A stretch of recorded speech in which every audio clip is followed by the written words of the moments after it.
Tous les autres cours, ça va être du travail. Tu as un cours magistral. Après, tu vas avoir des devoirs puis des exercices. Tu fais des devoirs et exercices, tu vas au prochain cours magistral et tu répètes jusqu'à l'examen. Ce cours-là, tu fais quelque chose de différent chaque semaine.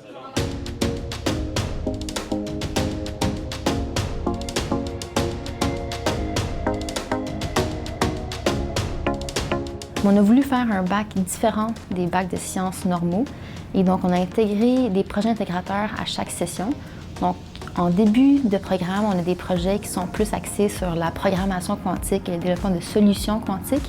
Et ensuite, on poursuit avec des projets en vulgarisation scientifique et puis un projet entrepreneurial en sciences quantiques. Les cours d'entrepreneuriat sont très rares dans des baccalauréats comme celui qu'on fait en sciences de l'information quantique ou dans les sciences en général, mais c'est un cours qui, selon moi, est très important et va être très utile dans le futur, dans nos carrières. L'entrepreneuriat, c'est pas nécessairement se créer une compagnie, c'est seulement d'entreprendre.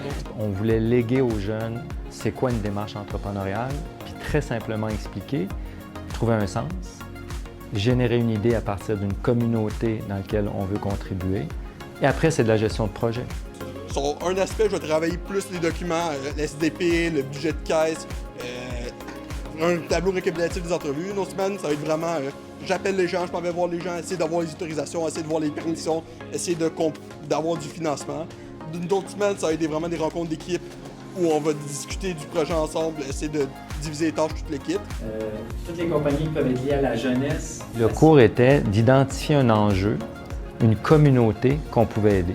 On a identifié l'école, on a parlé avec les professeurs sur place pour dire y a-t-il une activité auquel on pourrait contribuer?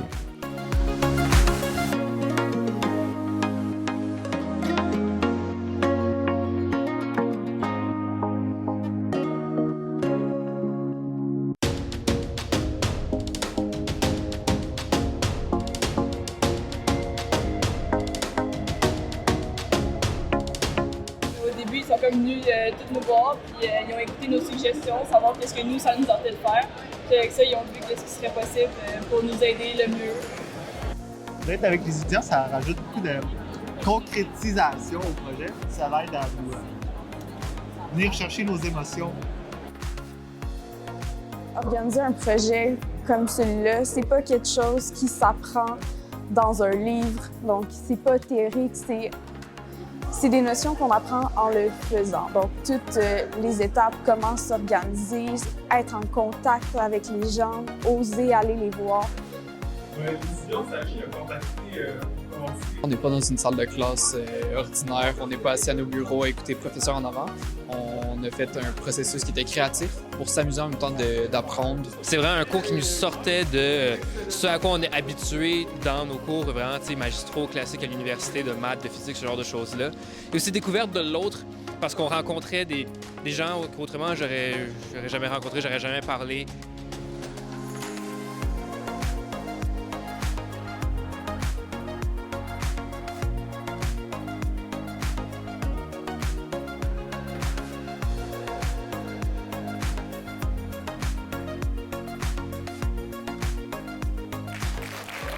C'est quelque chose que je n'avais jamais fait, d'entreprendre un projet puis d'être impliqué dans le projet à redonner. J'en ai appris beaucoup. J'ai réalisé que la gestion de projet, c'était beaucoup plus complexe que ce que je pensais. La rencontre de l'autre, c'était plus important que je pensais aussi. Nous autres, on est habitués quand même dans nos cours à beaucoup travailler sur nos ordinateurs, à travailler en faisant des courriels pour échanger. Puis j'ai comme perdu un peu la notion de à quel point c'est important d'aller parler directement aux gens, soit par téléphone ou d'aller les voir en vrai, à quel point ça peut faire toute la différence. Il y a beaucoup d'événements sociaux dans le cours, il fallait que je m'adapte justement. Puis ça m'a beaucoup aidé parce que je pense que c'est une grande faiblesse que j'ai et que c'est une grande faiblesse que je pense que beaucoup de personnes développent dans le domaine de la science, d'être un peu trop isolé et d'avoir de la misère à réseauter. La confiance que j'ai gagnée à travers ce projet-là, ça m'a sorti de ma zone de confort, de faire ça, puis d'aller rencontrer des jeunes, puis de les voir passionnés, puis après d'embarquer dans cette passion-là, de participer dans ce projet-là, de monter quelque chose de toute pièce, de développer plein de compétences qui vont être utiles pour plus tard, pour le restant de ma vie, en fait. Il y a des éléments dans la présentation que vous avez faite Je te regarde parce que tu as commencé en disant études une fois, et puis genre, OK, il y a ce groupe de jeunes, il faut aller aux États-Unis. Dans le contexte du cours, on a eu plusieurs partenaires qui ont participé. Donc, on avait l'AED qui venait supporter nos personnes étudiantes en termes d'entrepreneuriat. On avait aussi le Club GE, donc Jeunes entrepreneurs de demain, qui venait accompagner encore une fois les personnes étudiantes dans la réalisation du projet. On avait aussi Technosciences Estrie qui était avec nous. Donc, on avait toutes sortes de partenaires qui entouraient les jeunes. Puis pour eux, je pense qu'ils ont réalisé qu'il existe un écosystème, en fait, dont ils n'étaient peut-être pas au courant, étant donné qu'ils étaient dans les murs de l'université. Là, ils ont pu sortir un peu, aller voir qu'est-ce qui se passe à Sherbrooke, puis réaliser qu'il y a toutes sortes d'organismes qui sont prêts à les accompagner et qu'ensemble, ils peuvent réaliser de grandes choses. C'est ça, j'ai rencontré les étudiants, tout ça. On a regardé ensemble les 2 projets. Je les ai accompagnés là-dedans à se faire agrandir leur réseau de contacts aussi, voir la logistique, tout ce qui est logistique, tu sais, location de salles, de matériel et tout ça. Donc, j'ai adoré mon accompagnement auprès d'eux. Des fois, on a peur du milieu industriel parce qu'on pense que ça peut amener une culture qui est autre que ce qu'on tente de véhiculer à l'académique.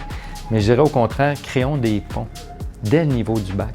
Créons des ponts où est-ce qu'on comprend un peu mieux l'ensemble des réalités. Donc, osez, vraiment, sortez de votre zone de confort, faites ce qui semble impossible pour vous. Je pense que ça peut que vous aider. Ça va juste vous permettre de vous développer en tant que personne et vous donner plus de compétences. Cette formation est fondamentalement basée sur le fait de rencontrer des gens.